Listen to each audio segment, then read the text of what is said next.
प्रभूचा गौरव असो.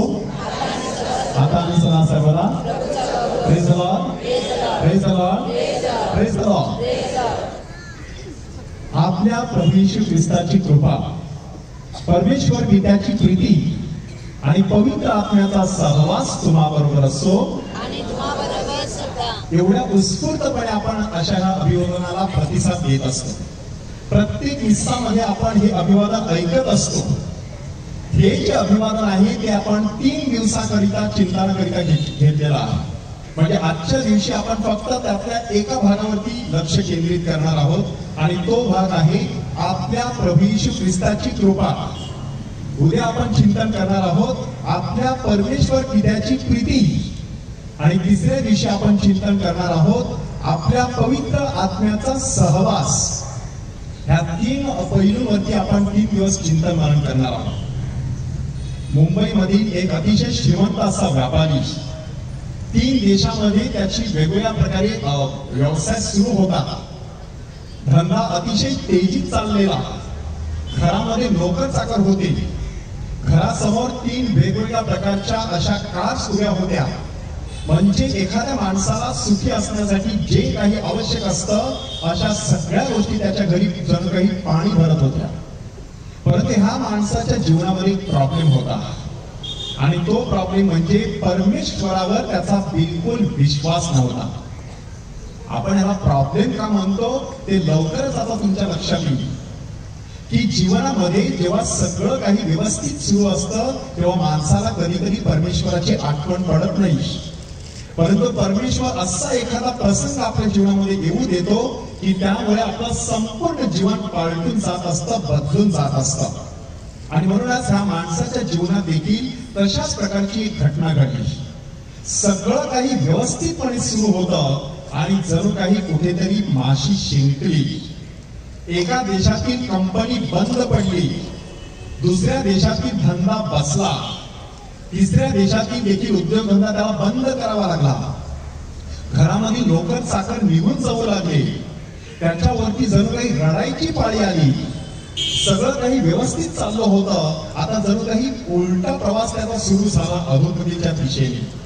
परमेश्वरावरती विश्वास नसल्यामुळे प्रचंड अशी मानसिक निराशा त्याच्या जीवनामध्ये आली. काय नक्की करायचं त्याला कळेना. त्याच्या घरामध्ये दारूच्या बाटल्याने बॉक्सेसने भरलेली एक खोली होती. त्याने विचार केला की अशा प्रकारे निराशित दिवस कशासाठी काढायचे, मौज मजा करून सगळे दिवस घालवूया. आणि त्याने सुरुवात केली. आपल्या मित्रांना बोलवायचं, पार्ट्या आयोजित करायच्या, भरपूर दारू प्यायची, मौज मजा करायची, भरपूर झोपायचं आणि मग अशा प्रकारचे त्याचे दिवस भरू लागले. आणि एक दिवस असा आला की त्याच्या घरामध्ये ऐन रंगामध्ये आली होती पार्टी आणि सगळेजण मौज मजा करत होते. हा माणूस जेव्हा नंतर शुद्धीवर आला तेव्हा त्याच्या लक्षात आलं की आपण एका जेलमध्ये येऊन पोहोचलेलो आहोत. आपल्या हातापायांना बेड्या आहेत. आणि मग तो माणूस विचार करायला लागला.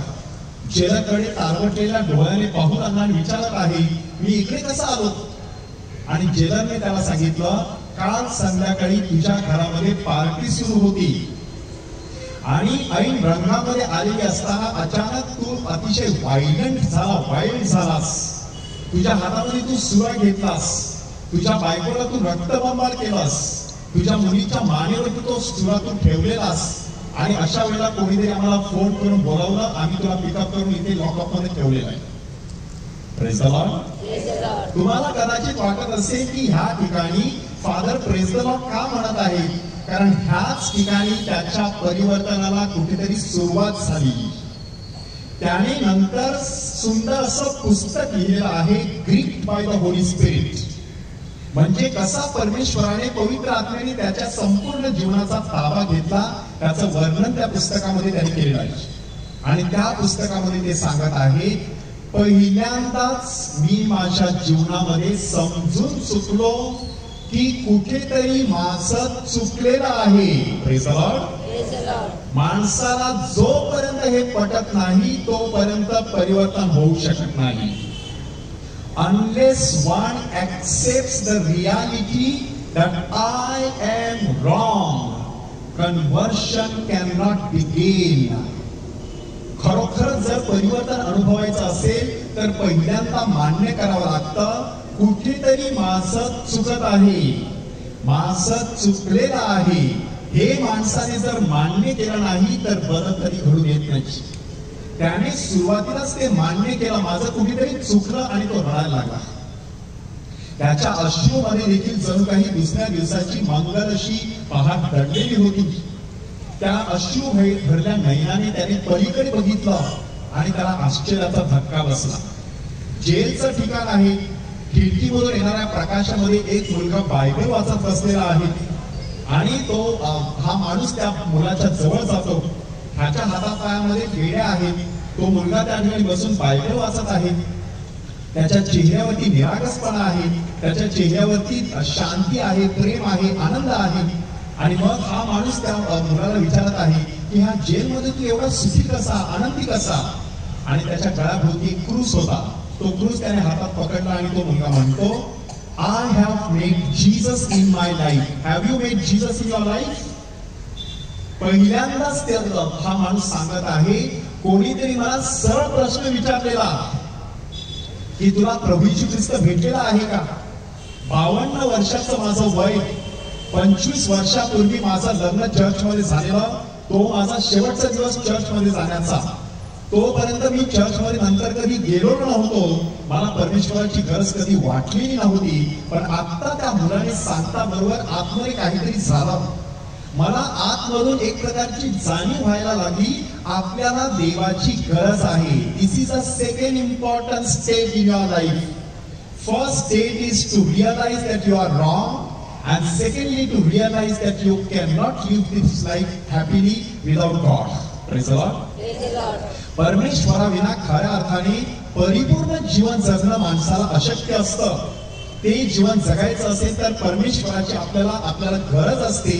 त्या माणसाच्या लक्षात आलं, मला ख्रिस्त हवा आहे. आणि मग त्याने त्या मुलाला प्रश्न विचारला, मला ख्रिस्ताला भेटायचं आहे, काय करता येईल?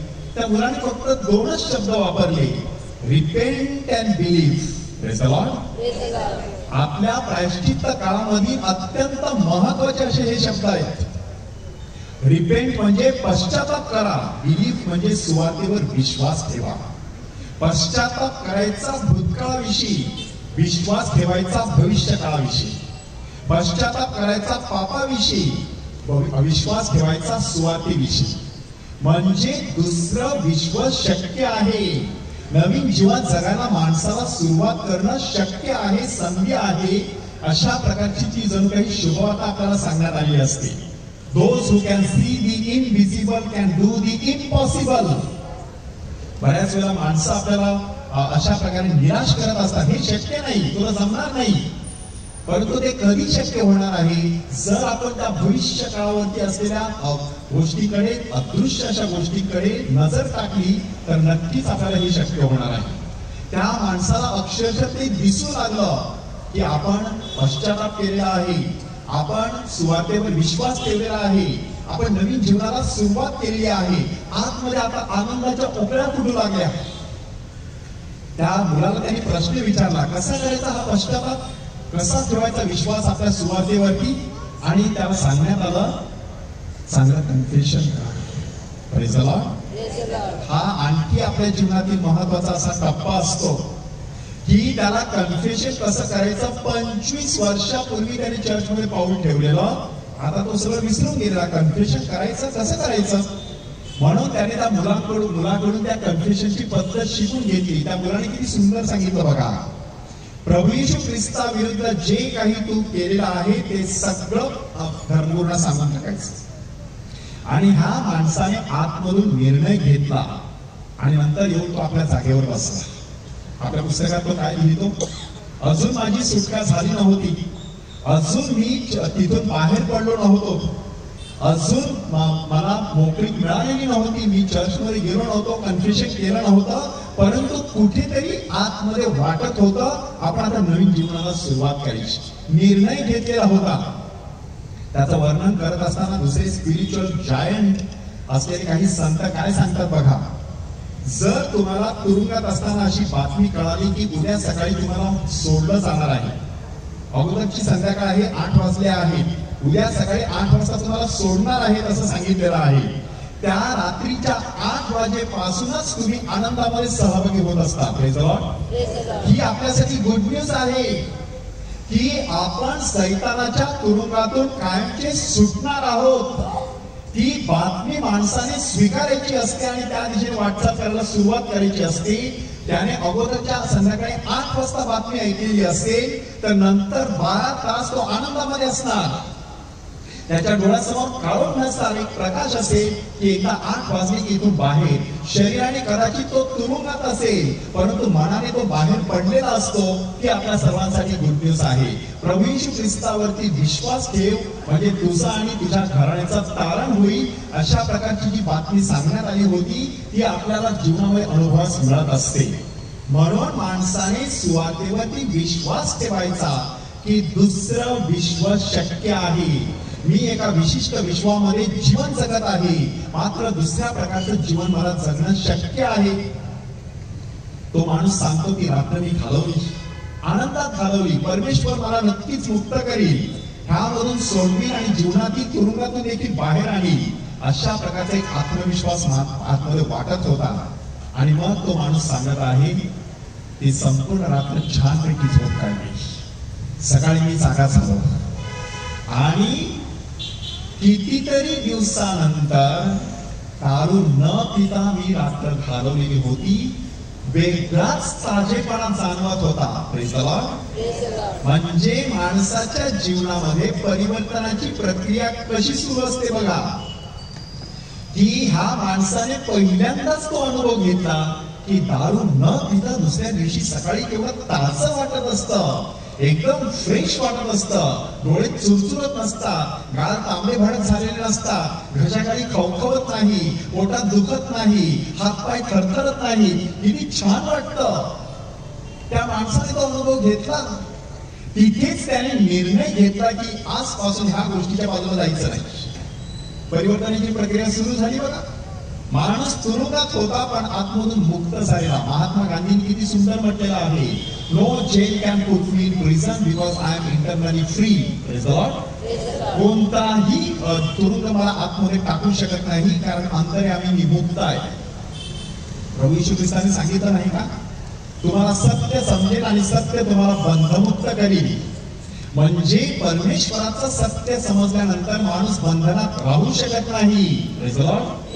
आपल्याला बंधनातून मुक्त व्हायचं असेल तर सत्य गवसणं गरजेचं आहे, सत्य समजून घेणं गरजेचं आहे. हे सत्य पूर्णपणे आपल्याला समजलेलं नाही, अर्ध सत्य कुठेतरी समजलेलं आहे. अकलेचे तारे तोडत माणूस बुद्धीची क्षमता जाणून घेत असतो आणि त्याला वाटत असतं मला सगळं समजतं. परंतु जीवन हे नुसतं एक कोडं नाही, जीवन हे एक रहस्य आहे. Life is not a problem to be solved, but a mystery to be experienced and lived. म्हणून माणसाने जीवनामध्ये हे जे रहस्य आहे ते रहस्य समजून घ्यायचं आहे. दरवर्षी आपण प्रायश्चित्त काळामध्ये प्रवेश करतो, दरवर्षी संपूर्ण पवित्र आठवडा वगैरे साजरा करत असतो. तरी देखील बऱ्याचशा गोष्टी पहिल्यांदाच नव्याने आपल्याला जाणवत असतात कारण ते एक रहस्य आहे. Praise the Lord. आपली श्रद्धा हे एक रहस्य आहे. त्या माणसाने थोडीशी त्या रहस्याची चव घेतली त्या क्षणाला आणि त्याला आश्चर्याचा धक्का बसला. तुरुंगाच्या पलीकडे त्याने बघितलं, त्याची पत्नी तिकडे उभी होती.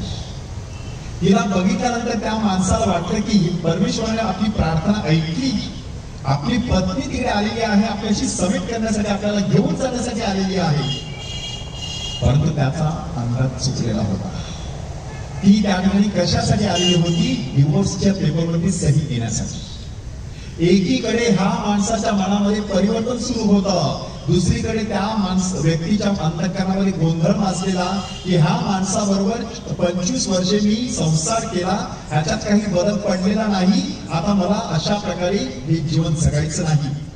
तसा विचार तो त्या ठिकाणी करत आहे आणि मग वकिलाकडे जाऊन पेपर तयार करून तिकडे घेऊन येत आहे. ह्या माणसाने त्या तुरुंगाच्या लोखंडी बार मधून हात बाहेर काढला, तिचा हात हातात धरला आणि सांगितलं मला क्षमा करा, मी चुकलेलो आहे, मला येशूला भेटायचं, मला नवीन जीवन सुरू करायचं, मला फक्त एक संधी दे. आणि पुस्तकामध्ये त्याचं वर्णन करण्यात आलेलं आहे. ती बाई म्हणते माझा माझ्या डोळ्यांवर आणि कानांवरती विश्वास बसला नाही. Praise the Lord. हाच माझा नवरा, 25 वर्ष मी संसार केलेला, येशूचं नाव त्याच्या तोंडावर मी कधी ऐकलेलं नव्हतं.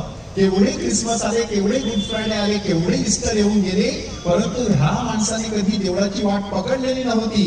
आणि आज हा माणूस सांगत आहे मला परिवर्तन करून घ्यायचंय, मला नवीन जीवन जगायला सुरुवात करायची आहे, मला फक्त एक संधी दे, मी एक नवीन जीवन जगायला सुरुवात करू इच्छितो. आणि तिने जाऊन जेलरची भेट घेतली. जेलरला सांगितलं की ह्याला आतमध्ये टाकण्यासाठी मीच फोन केला होता, आता त्याला बाहेर काढा. Praise the Lord. त्याला तेथून बाहेर काढण्यात आलं. किती पुस्तकात सुंदर म्हणतो बघा, मी नुसत्या त्या लोखंडी तुरुंगातून बाहेर आलो नाही, माझ्या जीवनामधील सगळ्या बंधनातून त्या दिवशी मी मुक्त झालो. त्या दिवशी तिने हातामध्ये आणले होते डिवोर्सचे पेपर, पण जात असताना घेतला माझा हात तिच्या हातात. आणि मग तो हात माझ्यासाठी तिचा हात नव्हता, तो हात साक्षात परमेश्वराचा होता. Praise the Lord. साक्षात परमेश्वर मला त्या तुरुंगातून बाहेर काढत होता. एका नवीन जीवनाच्या दिशेने वाटचाल करण्यासाठी मी घरी जाऊन पोहोचलो. घर तेच होतं, पत्नी तीच होती, मुलं बाळा देखील तीच होती. ती बिचारी घाबरलेली, अगोदरच्या दिवशी काय घडलेलं त्यांना माहित होतं. घर तेच, तरी देखील माझं मात्र जीवन बदलून गेलेलं, आतमध्ये सुरुवात झालेली. म्हणून मला सगळं वेगळं वाटू लागलेला, डोळ्यामध्ये वेगळ्या प्रकारचा प्रकाश चमकू लागलेला. एक नवीन जीवन आपण आता सुरू करत आहोत. तो संपूर्ण दिवस मी शांततेत आणि प्रार्थनेमध्ये घालवला. माझ्या घरच्या माणसाची त्या दिवशी मनापासून क्षमा मागितली. खूप हलकं फुलकं वाटत होतं. घरामध्ये श्रीमंती कमी झालेली, हृदयाची श्रीमंती वाढलेली होती. Praise the Lord. I was becoming rich in spirit. In the past I was rich in wealth. But now the spirit had come into my life. नंतर मी दुसऱ्या दिवशी मिसाला गेलो, कन्फेशन केलं. कन्फेशन मध्ये जे घडत असतं ते कधी बाहेर येत नसतं, परंतु त्या ठिकाणी त्यांनी पुस्तकात सांगितलेलं आहे. मी फादरांना सांगितलं, माझ्या ह्या 25 वर्षांच्या पापांबद्दल मला मोठी शिक्षा करा, मला मोठं प्रायश्चित्त द्या. फादरांनी सांगितलं, ती शिक्षा नसते, ती संधी असते. Praise the Lord. संधी असते माणसाला परमेश्वराने पुन्हा एकदा दिलेली, की तुटलेला नातं पुन्हा एकदा जोडण्यासाठी मिळालेली संधी. त्यासाठी त्या संधीचं सोनं माणसाने कसं करायचं असतं, प्रार्थना करून. म्हणून धर्मगुरूंनी त्याला सांगितलं की एक संपूर्ण रोजरी मान. त्याने सांगितलं, फादर मला 25 वेळा रोजरी म्हणण्याची शिक्षा करा. फादरांनी सांगितलं, तशा शिक्षेची गरज नाही. आपला प्रेमळ परमेश्वर अशी शिक्षा करत नाही, तो शिस्त लावत असतो. Praise the Lord. God does not simply punish us in order to destroy us, He punishes us in order to purify us. परमेश्वर आपल्याला शुद्ध करत असतो, एक नवीन जीवन जगण्यासाठी पाचारण करत असतो. त्या माणसाने कन्फेशन केलं, जीवनाला सुरुवात केली. घरी जाऊन बसला, चिंतन मनन करू लागला, बायबल वाचू लागला. and one day it dawned onto him, why so much of chaos in my life? Only because of one devil in my house. Which is that devil? The one room which is filled with the boxes of liquor bottles. Then I decided, no more these bottles in my house. I am going to throw them out. आणि तुम्ही विचार करा, परदेशी मद्याच्या बाटल्याने भरलेली सगळी boxes त्यांनी खांद्यावर घेतली आणि गटारामध्ये जाऊन सगळ्या बाटल्या रिकामे करून टाकल्या. Praise the Lord. शेवटचा बॉक्स होता कोपऱ्यात, आणि तो सांगतो, अजून सैतान मला खुणावत होता, क्रिसमस आहे, ईस्टर आहे, तुझा वाढदिवस आहे, कार्यक्रम आहे, ठेव एक बॉक्स. आणि त्याने सैतानाला सांगितलं, नाही, मी तुझा धिक्कार करतो, तुझ्या ह्या पोकळ आश्वासनाचा मी धिक्कार करतो. मी बिलकुल तुझ्या ह्या आश्वासनावरती विश्वास ठेवणार नाही. मला समजलेलं आहे, तू सांगत आहे ते सगळं खोटं आहे. Praise the Lord. बघा माणूस कशा प्रकारे जीवनात जे प्रेम, जो आनंद, जी शांती आणि निरागसपणा मला त्या मुलाच्या चेहऱ्यावरती दिसलेला होता, ती शांती माझ्या हृदयात आली, तो आनंद माझ्या हृदयात आला, तो निरागसपणा माझ्या हृदयात आला. Praise the Lord. फार मोठी साक्ष आहे ह्या माणसाची. आज हा माणूस अजूनही सगळीकडे प्रवचन देत फिरत असतो, दुबई ह्या ठिकाणी राहत असतो. होली स्पिरिट इंटरॅक्टिव्ह नावाचा मॅगझिन प्रत्येक 3 महिन्याला काढत असतो, प्रभूची सुवार्ता सगळीकडे पसरवत असतो. हे संपूर्ण आजच्या दिवशी आपल्या समोर सादर करण्यामागे एक महत्वाचा हेतू आहे. परमेश्वराने आपल्या प्रभू येशू ख्रिस्ताची कृपा भरभरून आपल्यावरती ओतायला सुरुवात केलेली आहे.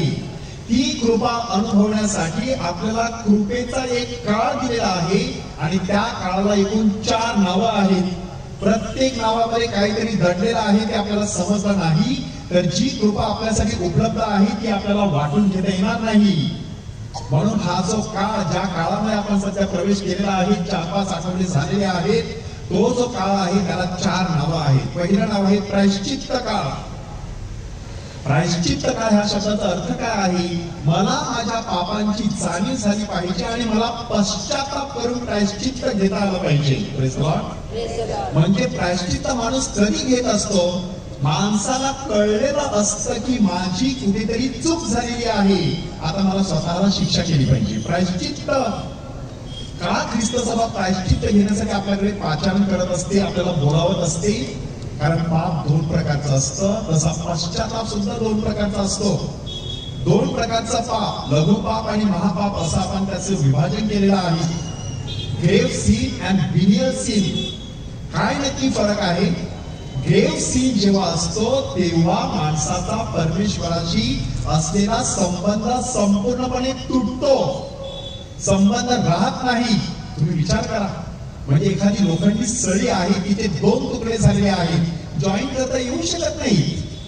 करायचे असतील तर त्यासाठी वेल्डिंग किंवा फॅब्रिकेशन करावं लागतं. हे वेल्डिंग आणि फॅब्रिकेशन काय आहे? प्रायश्चित्त साक्रामेंट, कन्फेशन. ते कन्फेशन केल्याशिवाय तो संबंध परत जुळत नाही.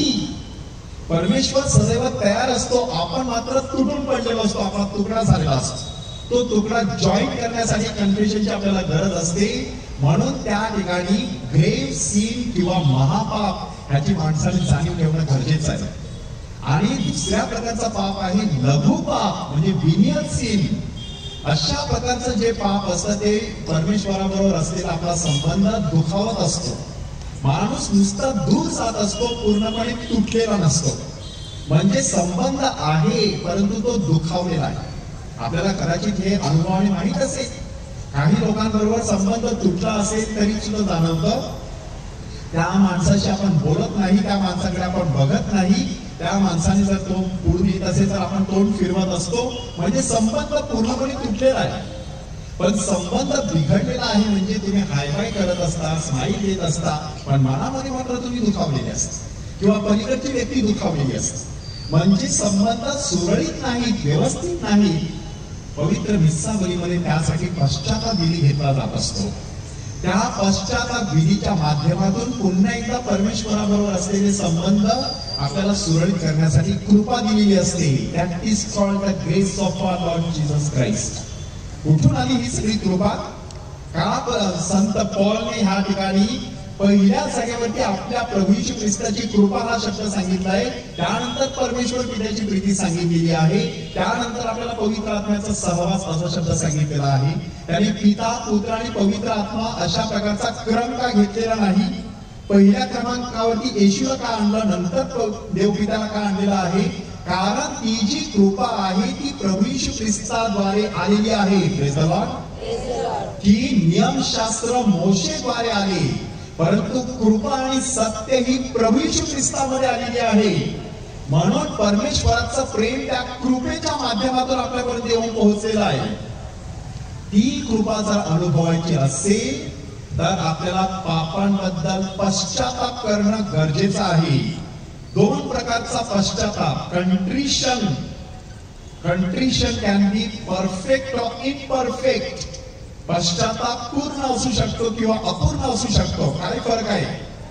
अपूर्ण पश्चाताप जो असतो तो तुम्हाला भूतकाळाकडे बघायला सांगतो की माझ्या हातून हे चुकलं, माझं हे झालं, मी हे वाईट केला. नुसतं माणसाला वाईट वाटत असतं, अपराधीपणा, remorse and guilt. It does not have the power to change you. It only has the power to make you feel bad. फक्त माणसाला वाईट वाटत असतं, दुसरं त्याच्या हातून काही होत नाही. 4-5 दिवसांनी वाईट वाटण्याची भावना निघून गेली का परत माणूस तेच पाप करतो. हा माणसाचा अनुभव आहे. ह्याचा अर्थ काय आहे? पश्चाताप पूर्ण नाही आहे, तो अपूर्ण आहे. फक्त आठवण झाली की माणसाला वाईट वाटतं, हे मी असं करायला नको होतं, मी असं बोलायला नको होतं, तेवढाच परत तो प्रसंग आला की माणूस तेच करत असतो. म्हणजे पश्चाताप नावाची गोष्ट अपूर्ण झालेली आहे. पूर्ण पश्चाताप म्हणजे नक्की काय आहे, हा असा निर्धार माणूस करत असतो की जे काही झालं हरकत नाही, परमेश्वराने मला त्या पापांची आता क्षमा केलेली आहे, ह्या पुढे मात्र मी तसं करणार नाही. व्यभिचारी स्त्रीचा प्रसंग आपला सर्वांना ठाऊक असेल. प्रभू येशू ख्रिस्ताकडे ती स्त्री आणण्यात आली होती आणि त्या स्त्रीला दगडमार करावा अशा प्रकारचा तो प्रसंग होता. येशूने काय सांगितलं, तुमच्यामध्ये जो निष्पाप असेल त्याने पहिला दगड टाकावा. म्हाताऱ्यापासून छोट्यापर्यंत सगळेजण निघून गेले, दगड त्याच ठिकाणी खाली पडून राहिले. आता कोण पात्र होतं निष्पाप की ज्याने दगड मारू शकला असता? येशू. म्हणून येशूने तिला विचारलं, तुला कोणी शिक्षा केली नाही, मी पण तुला दंड ठरवत नाही का?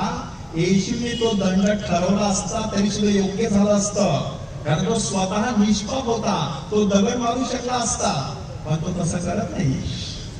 कुठेतरी सहज एकाने वाचलेला की समजा त्या जमावामध्ये पवित्र मर्या असती तर तिने दगड मारला असता का? आणि उत्तर काय देण्यात आलेलं आहे बघा, जरी ती निष्पाप आहे, दगड मारण्यासाठी पात्र आहे, तरी देखील ती मारणार नाही, कारण तिला समोर दिसत असते ती व्यभिचारी स्त्री नसून तिची लेक असते. Praise the Lord. म्हणून परमेश्वराला आपण कसे दिसत असतो? पहिल्या प्रथम परमेश्वर आपल्याकडे त्याचा पुत्र किंवा कन्या ह्या नात्याने पाहत असतो, त्यानंतरच तो आपल्याकडे पापी किंवा पापिणी म्हणून पाहत असतो. परमेश्वर आपल्याकडे पहिल्या प्रथम पापी म्हणून पाहत नसतो. म्हणून प्रभू येशू ख्रिस्ताने तिला सांगितलेलं आहे, मी तुला दंड ठरवत नाही, जा पुन्हा पाप करू नकोस. ते वाक्य अत्यंत महत्वाचं आहे. म्हणजे पापक्षमा जी असते ती परिवर्तनासाठी देण्यात आलेली असते. पापांची क्षमा कशासाठी दिलेली आहे? परत पाप करायचं नाही. सापापासून पळता तसा पापापासून पळायचं असतं. सापाने चावल्यानंतर विष भिनत असतं, माणूस मरत असतो. पापाने चावल्यानंतर आपल्याही जीवनामध्ये विष भिनत असतं, आध्यात्मिक जीवनामध्ये, आणि माणसाला आध्यात्मिक मृत्यू येत असतो. म्हणून माणसाने सापापासून पळतात तसं पापापासून पळायचं असतं. तर त्या ठिकाणी ते लघु पाप असो की मोठं पाप असो, पश्चाताप मात्र पूर्ण होणं गरजेचं आहे. हा पश्चाताप आपल्याला भविष्य काळाकडे पाहायला मदत करत असतो. म्हणजे भविष्यामध्ये मला आता नवीन जीवन जगायचं आहे, मागे मला बघायचं नाही, मला पुढेच बघायचं आहे, अशा प्रकारचा विचार माणसाच्या जीवनामध्ये येत असतो. दोन प्रकारची उदाहरणं त्यासाठी ख्रिस्त सभेने आपल्यासमोर सादर केलेली आहेत. एक आहे जुदास आणि दुसरा आहे संत पीटर. जुदासच्या बाबतीत अपूर्ण पश्चाताप, त्याने तर संपूर्णतः संबंध तोडून टाकलेला, जणू काही दोन तुकडे करून टाकलेले. तो जेवणाच्या ताटावर उठलेला, बाहेर गेला होता तेव्हा अंधार होता असं सांगण्यात आलेलं आहे. काय अर्थ आहे? प्रकाशापासून दूर जाण्याचं धैर्य त्याने केलेलं आणि अंधारामध्ये राहण्याचा पसंत केलेला, जणू काही तोडून तुकडा केलेला त्याने. म्हणून त्याचा जो पश्चाताप आहे तो आता पूर्ण असायला पाहिजे होता. त्याने येशूकडे येऊन त्याची क्षमा मागायला पाहिजे होती, तसं त्याने केलं नाही. त्याने आपल्या पापाची आठवण केली. सिन, सेल्फ, सिच्युएशन आणि सेव्हियर असे 4 शब्द आहेत. त्या 4 शब्दांचे अर्थ काय आहेत? माणसाने पापाकडे बघितलं तर त्याला अपराधीपणाची भावना होते. माणसाने स्वतःकडे बघितलं तर त्याला शंका येते, हे बदलेल का? माणसाने परिस्थितीकडे बघितलं तर त्याला निराशा येते, हे कधी सुधारणार नाही, असंच राहणार. पण माणसाने सेव्हियरकडे म्हणजे तारणाऱ्याकडे जर बघितलं तर माणसाच्या जीवनामध्ये परिवर्तनाची पहाट येत असते. Praise the Lord. म्हणून आपण पाप कितीही मोठं घडलं तरी सुद्धा पहिली नजर टाकायची आपल्या सेव्हियरकडे किंवा आपल्या तारणाऱ्याकडे. प्रभूने पेत्राकडे वळून पाहिलं आणि त्या ठिकाणी पेत्र ठसठसा रडू लागला. त्याला त्या वेळेला आठवलं, येशूने सांगितलं होतं, कोंबडा 2 वेळा आरवण्यापूर्वी तू मला 3 वेळा नाकारशील. तो 2 वेळा शब्द आहे, तो फार महत्वाचा आहे. कसा पश्चाताप करायचा त्याचं एक सुंदर गुपित त्याच्यामध्ये दडलेलं आहे. इस्रायलमध्ये ज्या वेळेला पहिल्यांदा कोंबडा आरवायचा तेव्हा रात्रपाळीचा जो वॉचमन असायचा तो आपली हत्यारं खाली ठेवायचा, आपले कपडे बदलायचा, त्याची ड्युटी संपली. कोंबडा दुसऱ्यांदा आरवला की नवीन वॉचमन आलेला असतो, त्याने कपडे घालायचे, हत्यारं हातात घ्यायची आणि संपूर्ण शहर राखायला सुरुवात करायची. म्हणजे आता पहाट झालेली आहे, दिवसभराचा पहारेकरी, आता नवीन आलेला वॉचमन. बायबल अभ्यासात काय सांगतात बघा, की जेव्हा कोंबडा पहिल्यांदा आरवला तेव्हा पेत्रामधील जुना पहारेकरी बाजूला झाला. कोंबडा दुसऱ्यांदा आरवला तेव्हा दुसरा वॉचमन त्याच्यामध्ये जागा झाला. Praise the Lord. आणि एका नवीन जीवनाला त्यांनी सुरुवात केली. उरलेलं त्याचं आयुष्य होतं, त्याने संपूर्ण ख्रिस्त सभेवरती पहारा ठेवला. He became the new watchman. त्याला म्हणतात पश्चाताप. Praise the Lord. अशा प्रकारे आपल्याला पाचारण करण्यात आलेलं आहे. कसा पश्चाताप करायचा आहे? संपूर्णतः नवीन. जुना जाऊ द्या, मरणा लागून जाळून पूर्ण टाका. नव्या युगाची नवी दुमदारी फुंकून टाका. म्हणजे नवीन सगळं करायचं, सगळं काही नवीन. प्रभू येशू ख्रिस्ताच्या पुनरुत्थानाकडे नजर ठेवायची. पुनरुत्थित ख्रिस्ताचं जे शरीर असतं त्याच्याकडे नुसतं बघायचं. तिथे आपल्याला गुड फ्रायडेची आठवण सुद्धा होणार नाही, अशा प्रकारचं चित्र दिसतं. सगळं काही पूर्णपणे नवीन. पूर्ण पश्चाताप अशा प्रकारचा असतो की जुना काहीच ठेवायचं नाही. तुमच्यामधील जुना कमी काढून टाका, असं परमेश्वर सांगत आहे. Take out the old yeast from your life. Yeast कसलं प्रतीक आहे? करप्शन. म्हणजे जीवनामध्ये भ्रष्ट कशामुळे होत असतो? माणूस पापामुळे. ते खमीर साफसूफ काढून टाकायचं, मग तुम्ही शुद्ध असा गोळा बनणार आहात. त्याच्यातूनच ख्रिस्ताची शुद्ध अशी भाकर बनणार आहे. Praise the Lord. म्हणून अशा प्रकारे पश्चाताप करण्यासाठी पहिल्या शब्दावरती आपण चिंतन केलेलं आहे, प्रायश्चित्त काळ.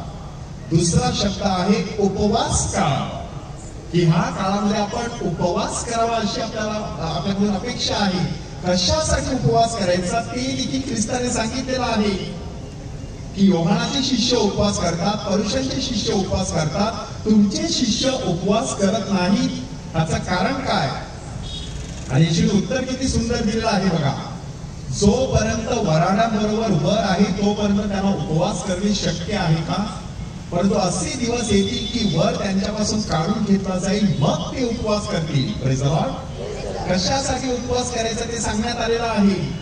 यहुदी समाजामध्ये लग्न कार्य 8 दिवस चालायचं आणि मग 8व्या दिवसामध्ये एक दिवस उपवासाचा असायचा. परंतु त्या दिवशी त्यांनी उपवास करायचा नाही, कारण घरामध्ये लग्न कार्य आहे. अर्थ काय आहे? You cannot combine celebration and lamentation in your life. You are either celebrating or lamenting. म्हणून येशूने नंतर दाखला दिलेला आहे, कोणी नव्या कापडाचं ठिगळ जुन्या कापडाला लावत नाही. लावलं तर छिद्र मोठं होत असतं, फाटत असतं ते. म्हणजे ह्या प्रायश्चित्त काळामध्ये आपल्याला पॅचवर्क करण्यासाठी पाचारण करण्यात आलेलं नाही. आपल्याला पूर्णपणे नवीन जीवन जगण्यासाठी पाचारण करण्यात आलेलं आहे. म्हणून पॅचवर्क नाही, थोडस इकडे ठिगळ लावला, थोडस तिकडे लावला नाही. आपले रस्ते बघा, त्यांना पॅचवर्क केल्यानंतर तेच रस्ते त्रास द्यायला सुरुवात करतात. पूर्णपणे नवीन करायचा असतो तो रस्ता. तशा प्रकारे हा उपवास काळ असतो. उप म्हणजे जवळ, वास म्हणजे वस्ती. परमेश्वराच्या जवळ वस्ती करण्याचा हा काळ आहे. त्यासाठी उपवास करायचा. जेव्हा मला परमेश्वराची उपस्थिती जाणवेन अशी होते, माझ्या पापामुळे एक पडदा निर्माण झालेला असतो, त्यावेळेला मला उपवास करायचा असतो. काय करत असतो हा उपवास? When the body fasts, the soul feasts. When the body feasts, the soul fasts. काय नक्की अर्थ आहे? तुमचा देह जेव्हा उपवास करत असतो तेव्हा आत्मा उल्हास करत असतो. हा अनुभव आता आपल्याला येत असेल. ह्या दिवसामध्ये आपण उपवास करत आहोत, केवढे ताजे टवटवीत असतो बघा आपण, केवढे उत्साही असतो बघा, केवढं आपल्याला काम करावंसं वाटतं बघा. म्हणजे शरीराला विनाकारण आपण कधी कधी ओझं देत असतो, शिक्षा करत असतो. कधी कधी त्याला अशा प्रकारे काही गोष्टींपासून वंचित ठेवायचं, मग ते शुद्ध होत असतं. And when the body feasts, the soul fasts. म्हणजे जेव्हा शरीर उत्सव करत असतं तेव्हा आत्म्याला उपवास घडत असतो. आपण ठरवायचं आहे की आता उपवास करायचे थोडेसे दिवस राहिलेले आहेत, परंतु हा उपवास काळ म्हणजे फक्त 40 दिवसांसाठी नाही. आपल्या जीवनामध्ये एक शिस्त ठेवू शकतो आपण. महिन्याच्या पहिल्या शुक्रवारी उपवास करायचा. काही लोक दर शुक्रवारी उपवास करत असतात. संत अंतोनीचे काही भक्त असतात ते मंगळवारी उपवास करत असतात.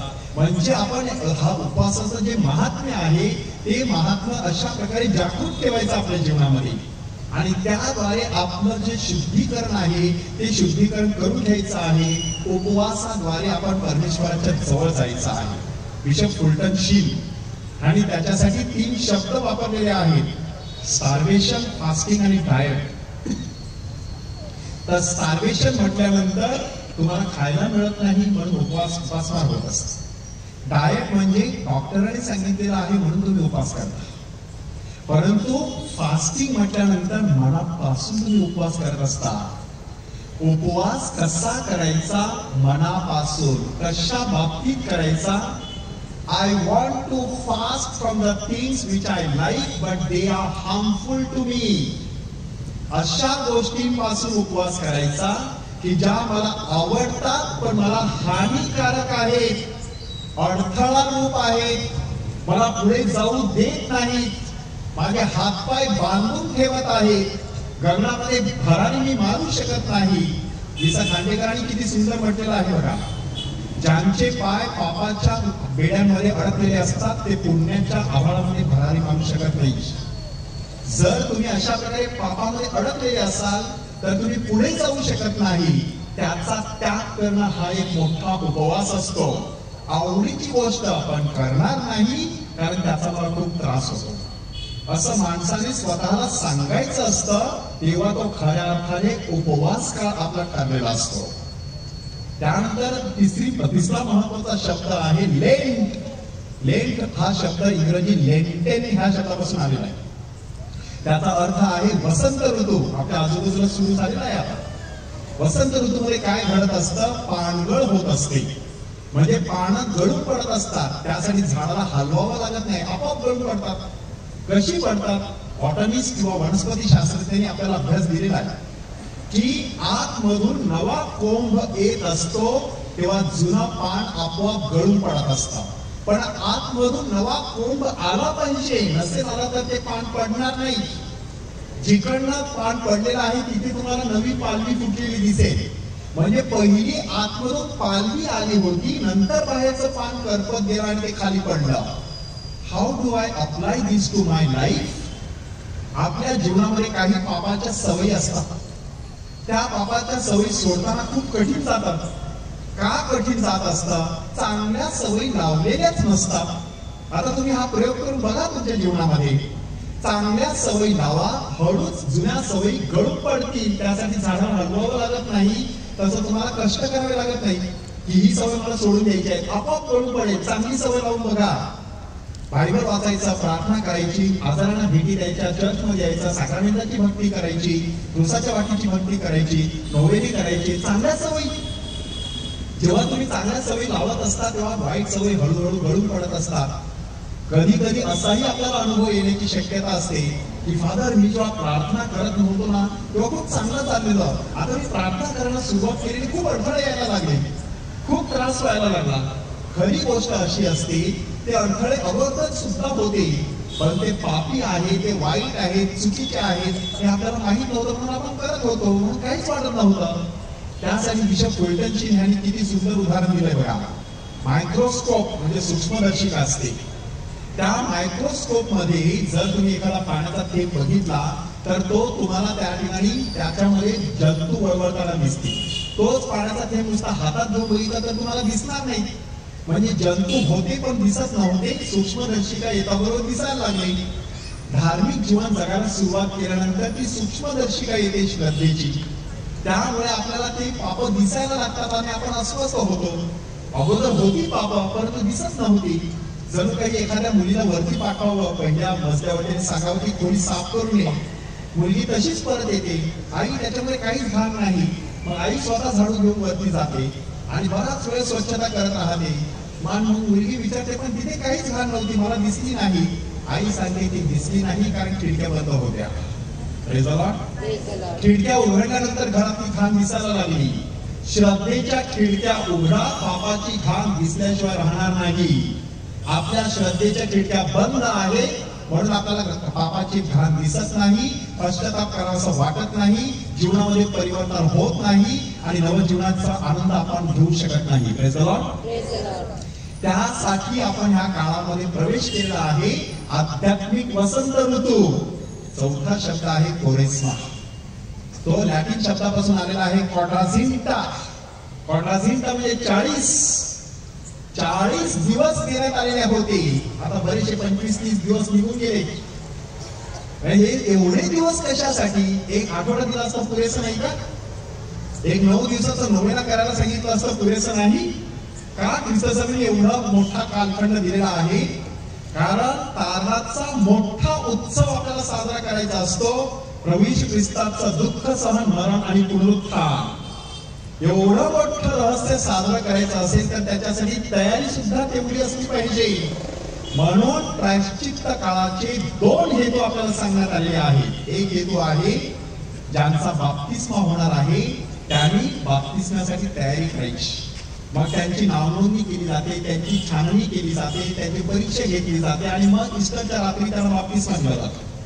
दुसरा हेतू ज्यांचा बाप्तिस्मा झालेला आहे त्यांना मात्र त्यांनी आपल्या बाप्तिस्म्याच्या वचनांचं नूतनीकरण करायचं.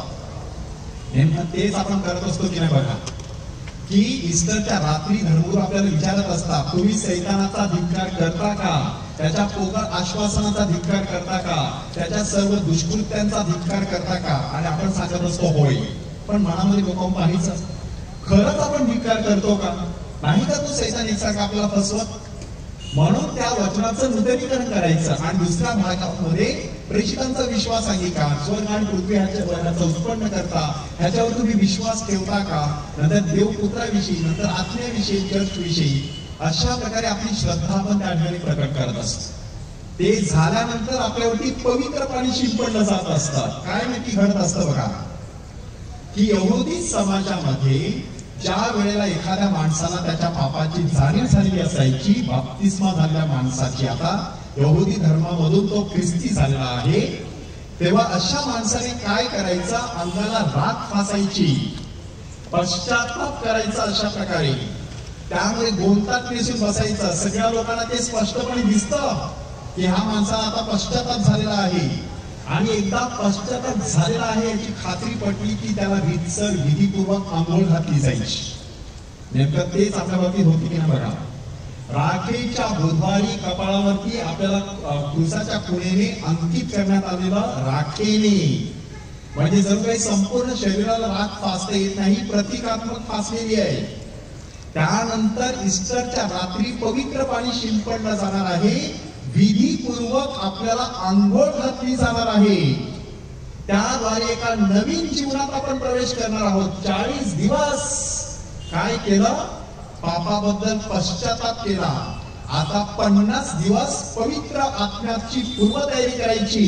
प्रभू येशू ख्रिस्ताच्या पुनरुत्थानामध्ये सहभागी व्हायचं, त्या पुनरुत्थानाचा आनंद साजरा करण्यासाठी तयार व्हायचं. म्हणून त्या ठिकाणी आपण सुरुवात करत असतो. हे एवढं सगळं महत्वाचं आहे की 2 महत्वाच्या गोष्टी ख्रिस्त सभा बाजूला ठेवत असते. एक आहे हालेलुया आणि दुसरा आहे ग्लोरिया. ग्लोरिया म्हणजे स्तुतिगीत. 2 गोष्टी बाजूला ठेवत असते ह्या 40 दिवसात. नंतर मात्र मोठ्या उल्हासाने बोलत असते हे सगळे शब्द. कशासाठी आहेत? आपल्या घरी लग्न असतं, ती जी नवरी आपण सजवत असतो ती गुरुवार पासूनच सजवत नाही. उलट बुधवार, शुक्रवार तिच्या अंगावरती सगळे दागिने काढून ठेवत असतो.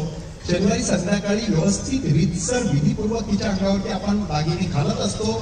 रविवारी मग तिला वाजत गाजत चर्चमध्ये घेऊन येत असतो. ख्रिस्त सभा ही वधू आहे. ख्रिस्त हा तिचा वर आहे.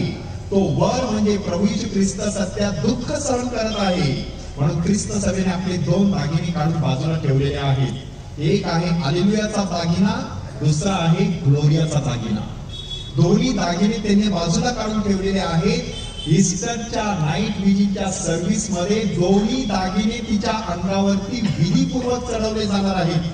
खास विशेष देवळाच्या घंटा वाजवत आपण ग्लोरिया बोलणार आहोत.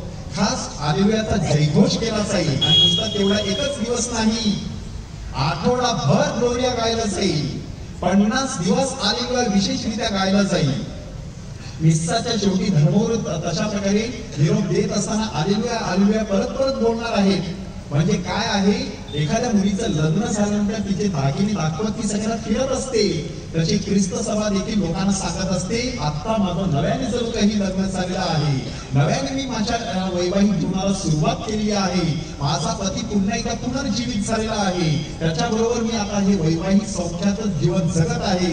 तो दागिना दाखवत ती सगळीकडे फिरत असते. Praise the Lord. म्हणून हा जो संपूर्ण काळ आहे 40 दिवसांचा, त्या काळामध्ये प्रायश्चित्त, उपवास आणि त्याचबरोबर आध्यात्मिक वसंत ऋतू साजरा करणं गरजेचं आहे. ह्याच ठिकाणी आपल्याला आपल्या प्रभू येशू ख्रिस्ताची जी कृपा आहे ती कृपा समजून घ्यायची आहे. आजच्या दिवशी थोडंसं मी त्या कृपेविषयी बोलेन, उद्या आपण त्या कृपेविषयी अधिक थोडंसं ऐकणार आहोत आणि मग परमेश्वर पित्याची जी प्रीती आहे ती प्रीती आपण समजून घेण्याचा प्रयत्न करू. दररोज मी 11 प्रश्न तुमच्या समोर सादर करणार आहे. आज थोडेसे कमी सादर करीन, उद्या जास्त सादर करीन आणि शेवटच्या दिवशी पुन्हा 11 प्रश्न. म्हणजे आज आपण थोडीशी पार्श्वभूमी पाहिली, त्या पार्श्वभूमीवरती हे 11 प्रश्न आता आपण स्वतःला विचारायचे.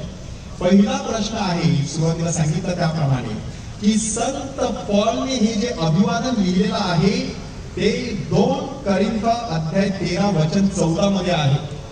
त्यामध्ये त्याने काय सांगितलेलं आहे, आपल्या प्रभू येशू ख्रिस्ताची कृपा, परमेश्वर पित्याची प्रीती आणि पवित्र आत्म्याचा सहवास तुम्हाबरोबर असो. म्हणजे हे जेव्हा तो सांगत आहे त्यामध्ये पहिल्या क्रमांकावरती त्याने येशू ख्रिस्ताची कृपा ठेवलेली आहे.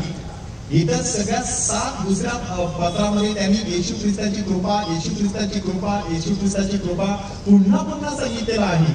पण ह्या ठिकाणी मात्र त्याचबरोबर देवपित्याची प्रीती आणि पवित्र आत्म्याचा सहवास सुद्धा सांगितलेला आहे.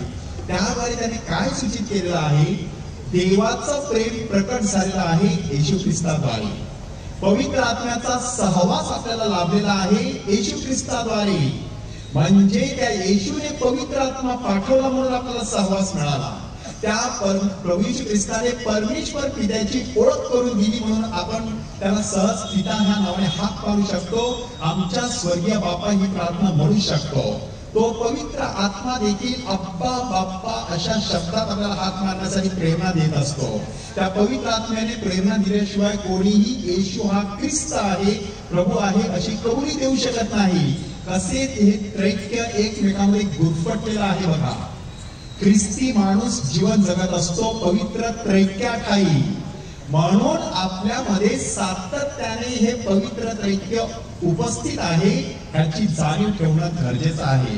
We have to be aware of the presence of the Holy Trinity as indwelling within us. तशा प्रकारे अनुभव कितीतरी लोकांना आलेला 2000 वर्षे त्यांना तो अनुभव येत राहिलेला आहे. पहिल्या प्रश्नाचं उत्तर आपण शोधून काढलेलं आहे, येशू ख्रिस्ताची कृपा पहिल्या क्रमांकावरती कशासाठी आहे. येशूने क्रूसावरती केलेल्या बलिदानाद्वारे आपल्याला कृपा मिळालेली आहे, आपल्याला पापक्षमा मिळालेली आहे, आपल्याला नवजीवन मिळालेलं आहे. म्हणून ते जणू काही फाउंडेशन आहे. ते फाउंडेशन ईस्टरच्या रात्री आपल्याला कसं दाखवलं जाईल बघा, की ईस्टरची जी मेणबत्ती असते ती प्रज्वलित केली जाते, तिच्यावरती 5 पवित्र जखमांचं प्रतीक म्हणून 5 धुपाच्या कांड्या लावल्या जातात. मिरवणुकीने ती मेणबत्ती आणली जाते आणि जलकुंडामध्ये 3 वेळा बुडवली जात असते. कसलं प्रतीक आहे, जलकुंड हे ख्रिस्त सभेचं प्रतीक आहे, मेणबत्ती ही ख्रिस्ताचं प्रतीक आहे. पती पत्नींच्या मिलनाचा तो क्षण आहे.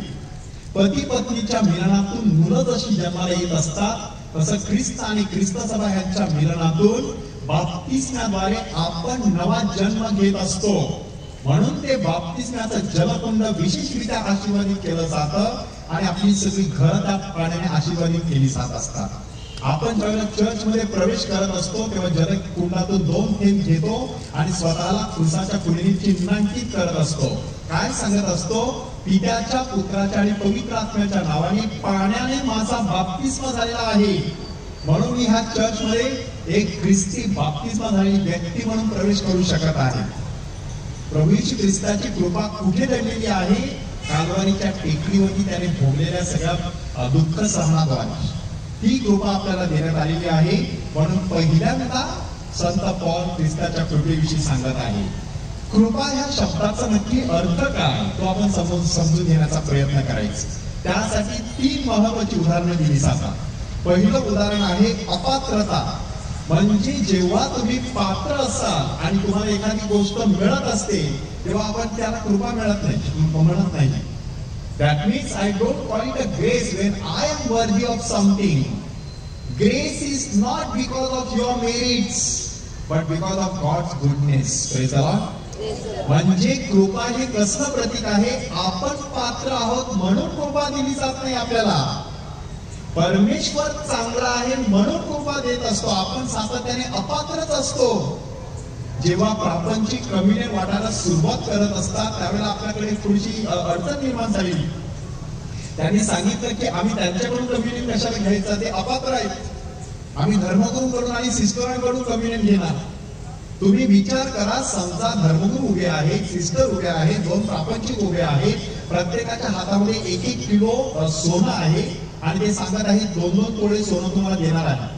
तर तुम्ही असा विचार कराल का, नाही मला त्या प्रापंचिकांकडून 2 तोळे सोने नको. तुमचं लक्ष सोन्याकडे असेल कारण सोनं मौल्यवान आहे. कोण देतं त्याचा विचार तुम्ही करणार नाही. अगदी त्याचप्रमाणे ख्रिस्त शरीराकडे बघायचं. देणारा पात्र नाही, घेणारा पात्र नाही, दिला जाणारा पात्र असतो. Praise the Lord. म्हणून प्रभू येशू ख्रिस्ताकडे लक्ष ठेवायचं आहे. मी अपात्र आहे, शेवटपर्यंत अपात्रच असणार आहे. माझ्याकडे एक तरुण आलेला आहे. त्याने सांगितलं, फादर मला लग्न झालं 10 वर्ष झाली. दुसऱ्या वर्षीच आमच्या देऊळच्या फादरने मला बोलावलं आणि सांगितलं देवळामध्ये कम्युनियन वाटायचं. मी त्यांना सांगितलं फादर मी पात्र नाही.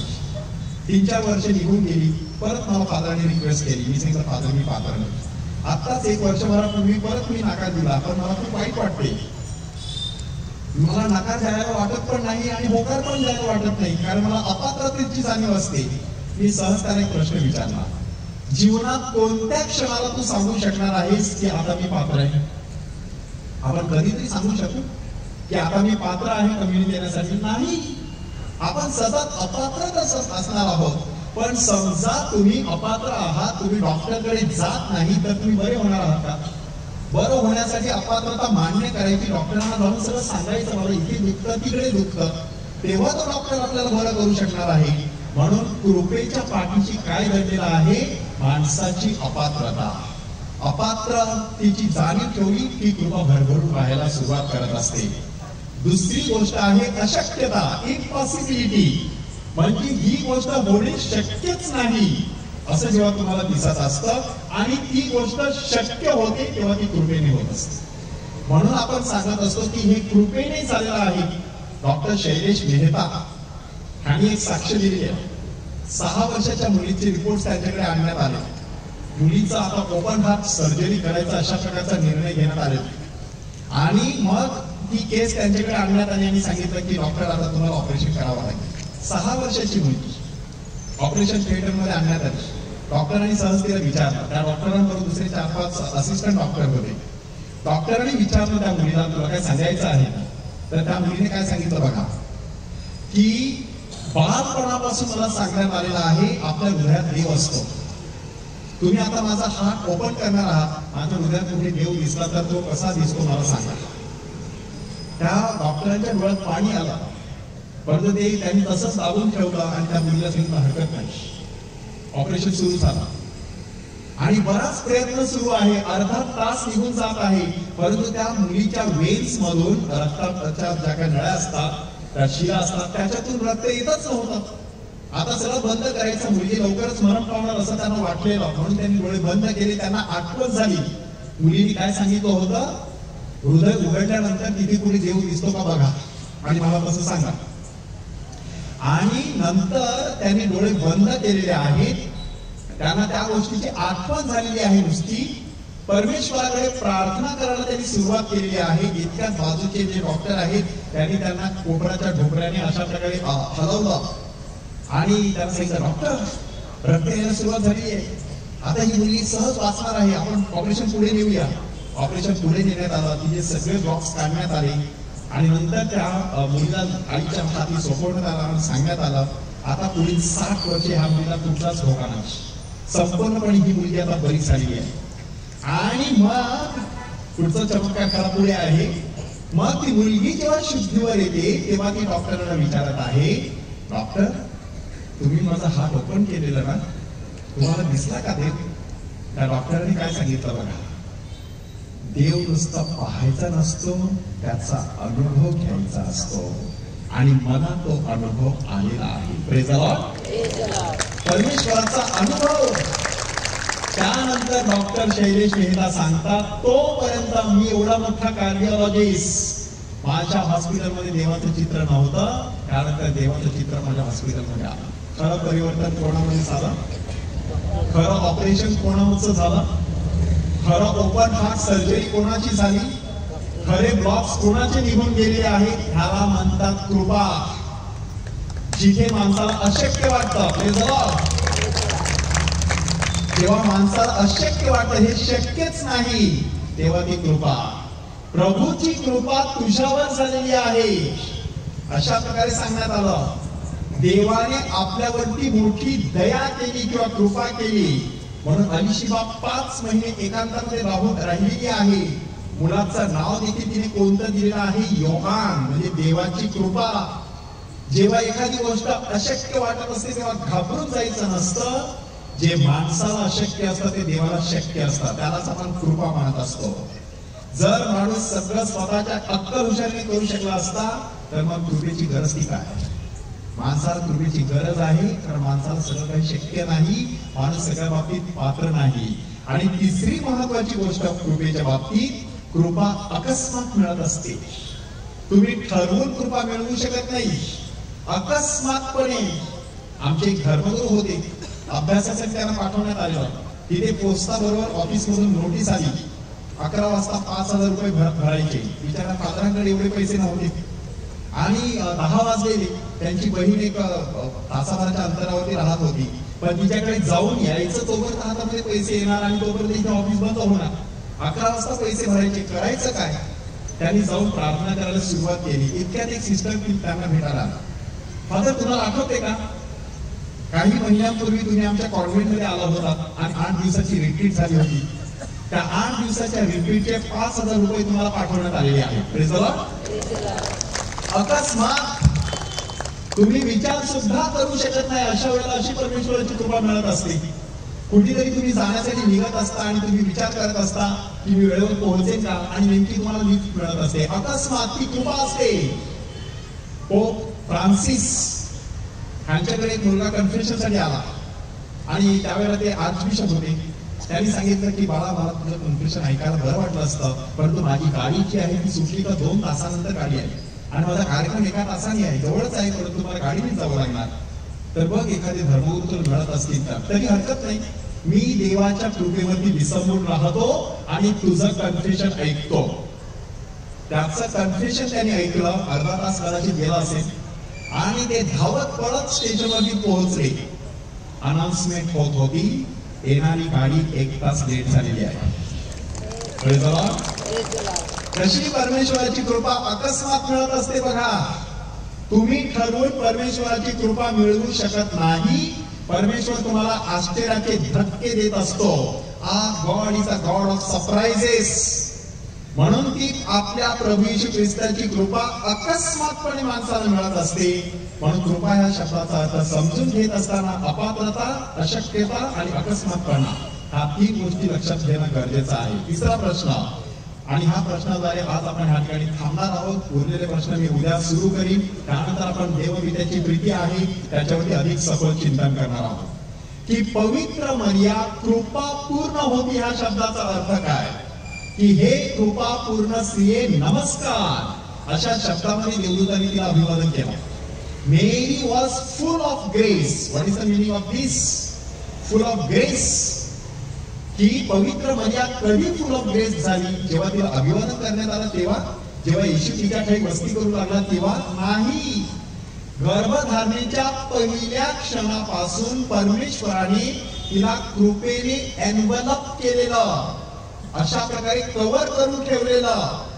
त्यामुळे मूळ पापाचा डाग तिला लागला नाही. मूळ पापापासून संभवलेली राणी ज्या क्षणाला ती संत अण्णाच्या पोटी गर्भी संभवली त्या क्षणाला ती कृपेने भागलेली होती.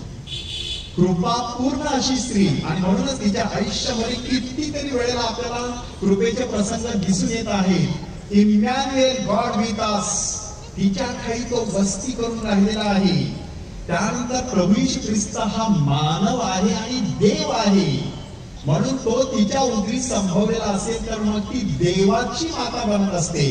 कृपा पूर्ण स्त्री, ती पवित्र मरियेची जी कृपा आहे ती कृपा आपल्याला देखील मिळत असते. शी इज माय मदर नावाचे एक पुस्तक आता सध्या बाहेर पडलेलं आहे. अलेक्झांडर अविनेलो आणि ते पुस्तक लिहिलेलं आहे. आणि त्या पुस्तकामध्ये पोपच्या बालपणापासून तर आतापर्यंत पवित्र मरियेविषयीचे त्यांचे जे अनुभव आहेत ते सगळे अनुभव कथन करण्यात आले. एक अनुभव त्यांनी असा सांगितलेला आहे. पोप महोदय सांगतात, मी 8 बिशप असताना एका श्राईन मध्ये जायचो. त्या श्राईन मध्ये लोकांची कन्फेशन्स ऐकायचं. उजव्या बाजूला कन्फेशन साठी जागा, डाव्या बाजूला सुद्धा जागा, मधोमध माऊलीची इमास. पण दोन्ही बाजूला मला फरक दिसला. डावीकडचे लोक फारसं मनापासून कन्फ्युजन करत नव्हते, उजवीकडचे लोक मात्र मनापासून करत होते. मग मी माऊलीला प्रश्न विचारला, हे कसं होत असेल? आणि एक दिवस मला प्रकटीकरण झालं की डावीकडचे लोक दरवाजातून यायचे, पहिलं कन्फ्युजन करायचे, मग माऊलीचं दर्शन घ्यायचे आणि निघून जायचे.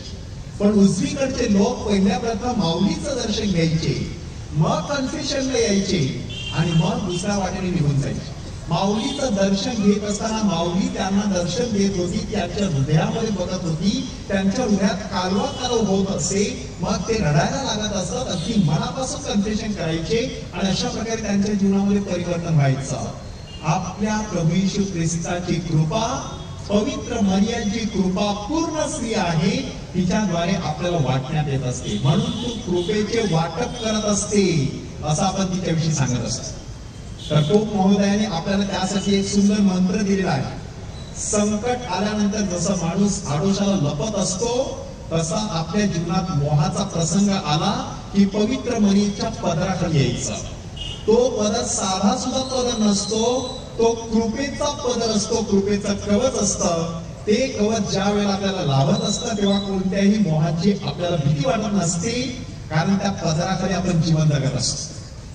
पवित्र मरियेच्या पदराखाली जीवन जगायचं, प्रभू येशू ख्रिस्ताच्या कृपेने जीवन जगायचं, कृपा पूर्ण अशा अवस्थेमध्ये राहायचं. कशा प्रकारे कृपेच्या अवस्थेत राहायचं त्याच्याविषयी उद्या आपण सखोल चिंतन करणार आहोत. ही कृपा भरभरून ख्रिस्त सभेमध्ये कशी वाहत असते ते आपण प्रत्यक्ष बघणार आहोत आणि त्या कृपेच्या अवस्थेमध्ये आपल्याला प्रवेश करायचा आहे. Praise the Lord. आपल्या प्रभू येशू ख्रिस्ताची कृपा, आपल्या परमेश्वर पित्याची प्रीती आणि पवित्र आत्म्याचा सहवास तुम्हा सर्वांबरोबर असो.